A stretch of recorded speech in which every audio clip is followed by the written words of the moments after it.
Baby, buckle up, because the perfect vacation just turned into a literal horror movie, and the details coming out of Zanzibar are enough to make your skin crawl.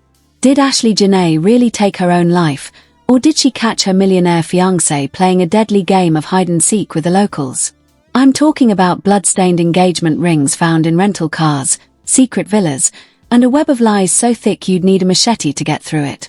We've been told one story by the authorities, but the streets in Tanzania, oh, they are singing a completely different tune.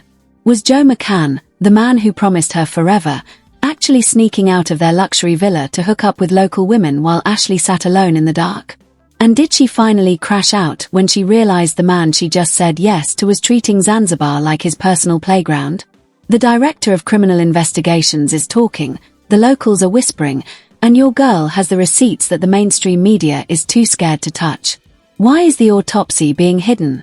Why was Joe moved to a room 10 minutes away just before the incident? Is this a tragic end, or a cold-blooded cover-up bought with crypto millions? Get comfortable, because we are about to expose the messiest, darkest side of this Zanzibar nightmare. Listen, we need to talk about the absolute circus happening in Zanzibar right now, because the more I dig, the more this dream engagement looks like a carefully orchestrated nightmare. We all saw the pictures of Ashlee and Joe looking like the ultimate power couple, but behind those filtered Instagram posts was a reality so toxic it would make a nuclear reactor look like a spa day. Now, for those who don't know, Joe McCann isn't just some random guy. He's a high-stakes crypto whale who is used to getting exactly what he wants, when he wants it. And apparently, what he wanted in Zanzibar wasn't just a fiancé, but a playground. The scandal we are looking at today is not just about a tragic passing. It is about the alleged betrayal that led up to that final, fateful night. Sources on the ground are coming forward with stories that will make your jaw drop. We are hearing that Joe wasn't just a visitor at the Zaria Hotel. He was a regular in those parts, a man who knew the staff, knew the layout, and most importantly, knew how to move in the shadows. While Ashlee was posting about her happiness, the locals are saying Joe was already back to his old habits, sneaking out of the villa at odd hours to meet up with local women. Imagine traveling across the world to celebrate your engagement, only to find out your man is treating the local village like his personal Tinder feed. This isn't Joe's first time being the center of a controversy involving aggressive behavior and messy exits. If we look back at his track record, specifically his first marriage in 2018, the red flags were flying high and wide. We are talking about a man whose own father-in-law refused to walk his daughter down the aisle. Think about that for a second. A father would rather let his daughter walk alone on her wedding day than give her away to a man like Joe. That tells you everything you need to know about the reputation he's been building for years. People who knew him back then describe him as someone who uses his wealth as a shield and his aggression as a weapon. And now, here we are in 2026, and the same patterns are repeating themselves, but this time, the stakes are life and death. The streets in Zanzibar are literally buzzing with the details of the arguments that broke out the moment they touched down. This wasn't just a little bickering over where to eat dinner. These were full-blown, walls-shaking screams that had the guests in the neighboring villas calling for security. Imagine being in villa number 24, trying to enjoy your luxury vacation, and all you hear is the sound of a woman's world falling apart. The reports say the fighting was so intense that the hotel management had no choice but to intervene. They literally had to pull them apart and relocate Joe to another building. They say he was moved to Villa 65, which is about a 10-minute walk away. But here is where the investigative part of my brain starts tingling. 10 minutes. In a luxury resort where everyone knows your name and your bank balance. That's not a distance. That's an opportunity. And let's talk about the timing of all this. It's reported that Joe was moved just hours before things went south. It feels a little too convenient, doesn't it? By putting 10 minutes of physical distance between them, you create a perfect window of time where you can claim you weren't even in the building. But the locals are saying that Joe knew exactly how to bypass the main paths. He knew the shortcuts. He knew which staff members would look the other way for a few $100s. This man was comfortable in Zanzibar. He wasn't a tourist. He was a regular who felt he owned the place. And when someone feels they own the place, they feel they can get away with anything. There are even whispers about a white friend of Joe's who was also in town at the same time. Why is no one talking about this mysterious third party? The police allegedly took 10 people in for questioning, including this friend, but his name hasn't popped up in any official English reports. It's only the Swahili news outlets and the local grapevine that are bringing this up. It makes you wonder if Joe had a whole support system on the island, a group of people ready to provide an alibi or help clean up a mess if things got too messy. The most chilling part of this introduction to the scandal is the discovery of the engagement ring. Now, I told you I can't verify the bloodstains 100%, but the fact that the ring was found in a rental car at the edge of the property and not in the room with Ashlee is a massive red flag. If she was in such a dark place, why would she take off her brand new engagement ring and go put it in a car far away from her villa? It doesn't add up. It feels like someone was trying to hide evidence of a struggle or perhaps trying to make it look like she had just walked away. Everything about this case screams cover-up and influence. We are dealing with a man who has millions at his disposal in a location where the average yearly salary is less than what he spends on a bottle of champagne. When you have that much power, the truth becomes something you can negotiate. Ashlee's family is currently fighting a brick wall. Her father had to go all the way to Washington, D.C. just to get someone to listen. Why? Because the authorities in Tanzania are moving at a snail's pace, holding on to autopsy results that should have been clear days ago. They are keeping the body, they are keeping the information, and they are keeping the world in the dark. As we peel back the layers of this investigation, we have to ask ourselves, was Ashlee's crash out a result of her own mental state, or was she pushed to the edge by a man who was gaslighting her in a foreign country? Her friends are already coming forward saying she was scared. She wanted out. She knew Joe was aggressive, and she knew the honeymoon phase was over before the wedding even happened. She felt trapped in paradise, surrounded by people who were more loyal to Joe's wallet than to the truth. We are seeing a narrative being built by the hotel and the police that paints a very specific picture, but when you look at the inconsistencies, the charger, the 10-minute gap, the blood-stained ring, the picture starts to blur. The scandal here isn't just the cheating or the fighting. It's the possibility that a young woman's life was extinguished and the person responsible is currently walking free because he knows the right people to pay. We are looking at a masterclass in reputation management. Joe McCann is a man who deals in digital currencies and decentralized finance, but it seems he's very good at centralized control when it comes to his personal life. The fallout from this is just beginning, and as we move into the breakdown of the public's reaction and the leaked reports, you're going to see exactly how deep this rabbit hole goes. People are taking sides, hashtags are trending, and the digital world is demanding justice. But in the real world, on the ground in Zanzibar, the silence is deafening. The authorities are sticking to their script, the hotel is protecting its brand, and Joe is likely calculating his next move from a position of luxury. But they forgot one thing: the internet doesn't sleep, and the locals talk. And what they are saying is that this wasn't an accident, and it wasn't a choice made by Ashlee. It was the result of a confrontation that went too far, involving a man who never learned how to hear the word no. Now, let's get into the actual breakdown of these reports and see why the world is calling foul play on this entire situation, because the deeper we go, the messier it gets. The breakdown of these leaked reports is where the logic starts to crumble and the real suspicion begins to boil over, because some of the details coming from the Zanzibar local news outlets are straight out of a thriller novel. We have to look at the official story versus the street story. The official story says that a hotel attendant was just a helpful guy who happened to be in the right place at the right time. But let's look at the leaked POV from the ground. This attendant allegedly didn't just wander into Villa 25. He was invited back in a window of time that was so narrow it feels scripted. Why would a woman who is supposedly in the middle of a mental health crisis be so concerned about returning a phone charger within 10 to 20 minutes?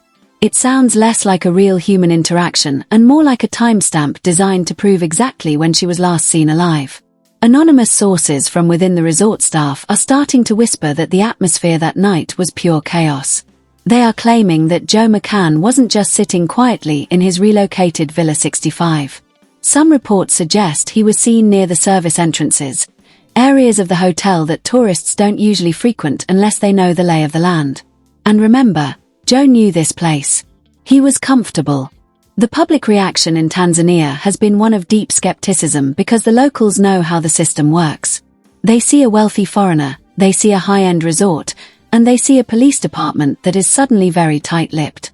The narrative being pushed online by those close to the investigation is that this was a simple case of a tragic choice, but the streets are saying that Joe was allegedly seen arguing with local men earlier that day, men who were reportedly linked to the women he was seeing on the side. Imagine the scene. Ashlee finds out her new fiancé is not only cheating but is doing it with people in the immediate vicinity. The level of disrespect is astronomical. When she confronted him at the reception, it wasn't just a lover's tiff, it was a public humiliation. And for a man like Joe, who builds his entire persona on being a winner in the crypto world and a dominant figure in his relationships, being screamed at in public by a woman is a major blow to the ego. Public reactions on social media have been divided, but the tide is turning. People are digging up Joe's old financial records and his past legal skirmishes, pointing out that he has a history of using non-disclosure agreements and high-priced lawyers to make his problems disappear. But you can't sign an NDA with a ghost, and you can't pay off the entire internet. Leaked findings from local investigators, the ones that haven't been sanitized for the international press yet, suggest that the hanging rod in the wardrobe might not have been strong enough to support the weight of a struggling person without showing signs of mechanical stress or breaking. Yet, the report says she was found there. This has led to a wave of amateur forensic experts on TikTok and X pointing out that staged scenes often overlook the physics of the environment. Then there is the matter of the grey bathrobe belt. If you're at a luxury resort, these robes are thick, heavy, and awkward. To use one for such a purpose requires a level of deliberation that doesn't match the heat of the moment argument that allegedly preceded it. The public is also losing it over the white friend who was brought in for questioning. Who is he? Why was he in Zanzibar at the exact same time as Joe and Ashlee? Some conspiracy theorists are suggesting that this friend was there to act as a lookout or to help Joe navigate the local scene. If Joe was indeed sneaking around with local women, he would need someone to cover for him, someone to keep Ashlee occupied or at least keep an eye on her movements. The presence of a third party from Joe's inner circle makes the 10-minute distance between the villas irrelevant. If you have a partner in crime, distance doesn't matter.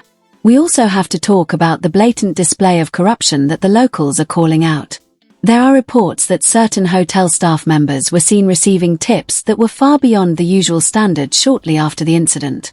While some might call this a reach, in a place like Zanzibar, where the divide between the ultra-rich tourists and the working-class locals is a canyon, money talks.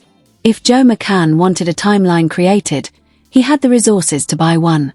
If he wanted the police to lose a specific piece of evidence or delay a report, he could make it happen with a few clicks on a crypto wallet.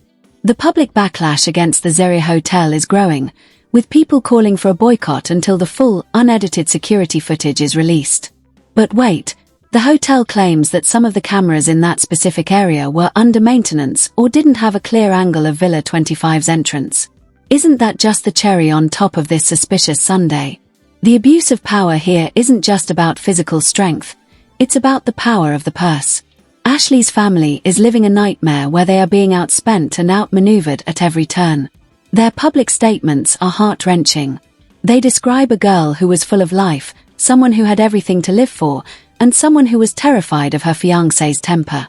The contrast between the vibrant Ashlee we see in her Serval wildlife photos, smiling with lions and enjoying the sun, and the version of Ashlee the Zanzibar authorities are trying to sell us is jarring. It's like they are describing two different people. The public reaction to the Serval wildlife statement was massive because it proved that just a day before, she was in a positive mood and good condition. People don't go from very happy and radiant to the end of their rope in 24 hours unless something catastrophic happens in between. And that something is looking more and more like Joe McCann's alleged double life. The rumors of him being a frequent visitor who wasn't a guest at the resort imply that he had a whole other existence in Zanzibar that Ashlee knew nothing about. He was a local in the sense that he had his spots, his people, and his flings. When Ashlee caught him, she didn't just catch a cheater, she caught a stranger. The betrayal must have been paralyzing. But instead of letting her leave, instead of letting her go back to the US and expose him, did Joe decide that he couldn't afford another tough decision like his first wedding?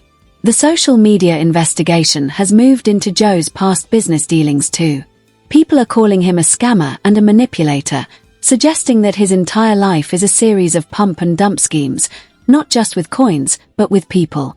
They argue that he saw Ashlee as an asset for his public image, and when that asset became a liability, he liquidated it. This kind of language is harsh, but it reflects the absolute vitriol the public feels toward him right now. The fact that he is still in Tanzania, albeit with his passport seized, is the only thing keeping the internet from completely imploding. Everyone is waiting for that one piece of forensic evidence, the blood on the ring, to be confirmed. If that blood matches anyone other than Ashlee, or if it shows signs of a struggle, the suicide narrative is going to evaporate instantly. The level of detail in these leaked reports about the heated arguments at the reception is also a major point of interest. Why would they argue at the reception? Because Joe allegedly got jealous of someone flirting with Ashlee. Think about the hypocrisy. He's out there hooking up with locals, but the moment a man looks at his fiancé, he loses his mind. That is the classic behavior of an aggressor. Total control for me, but none for you. This public explosion at the reception is likely what forced the hotel's hand to separate them. They knew Joe was a ticking time bomb. They didn't move him to protect him. They moved him to protect their other guests from the noise. But in doing so, they might have inadvertently given him the perfect cover to finish what he started in the shadows of the villa. The world is watching, and the tension is at a breaking point as we wait to see if the legal system in Zanzibar is as for sale as the locals claim it is. The fallout from this Zanzibar nightmare is moving from the court of public opinion into a potential legal firestorm that could dismantle Joe McCann's entire empire. As we look at the consequences, the tension is thick enough to choke on. We are talking about a high-profile US citizen dead in a foreign country, a crypto-millionaire with a history of aggression, and a local government that is under immense pressure to prove they aren't just taking bribes to bury the truth. The legal actions currently on the table are massive. Ashlee's family isn't just sitting back. They are pushing for a full-scale federal investigation. When her father flew to DC, he wasn't just there for a chat. He was there to trigger a probe into how Tanzanian authorities are handling the case. There is already talk of the FBI getting involved because when a US citizen dies under such messy circumstances, the federal government has the right to step in if they suspect a cover-up. Imagine the financial crisis this is causing for Joe's firm, Asymmetric Financial. Investors are reportedly pulling their funds faster than a rug pull on a shitcoin. Nobody wants their money managed by a man who is the lead suspect in a global murder mystery. There are hypothetical resignations being discussed within his board of directors because the bad boy of crypto image has crossed the line into potential international criminal. If the forensic results from that engagement ring come back positive for blood that isn't just Ashlee's, Joe is looking at a life sentence in a Tanzanian prison, and let's be real, that isn't exactly the Zeri Hotel.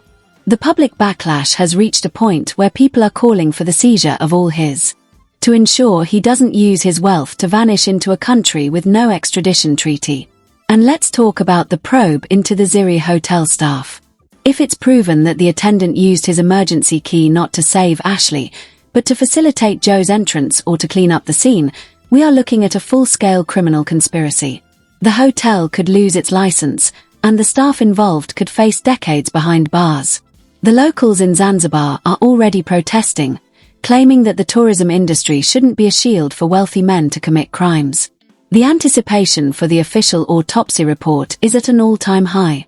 Every hour that passes without a statement from the Tanzanian Director of Criminal Investigations makes the authorities look more complicit. Why is the report delayed? Is it because they are waiting for the check to clear, or is it because the findings are so damning that they don't know how to spin it to the international press? The consequences for Joe McCann's reputation are already permanent. Even if he walks away from this without a single charge, he is branded for life. The internet has archived everything: the heated arguments at the reception, the cheating scandals with local women, the history with his ex-wife, and the blood-stained ring. In the digital age, a not guilty verdict doesn't mean you're innocent. It just means you had a better lawyer.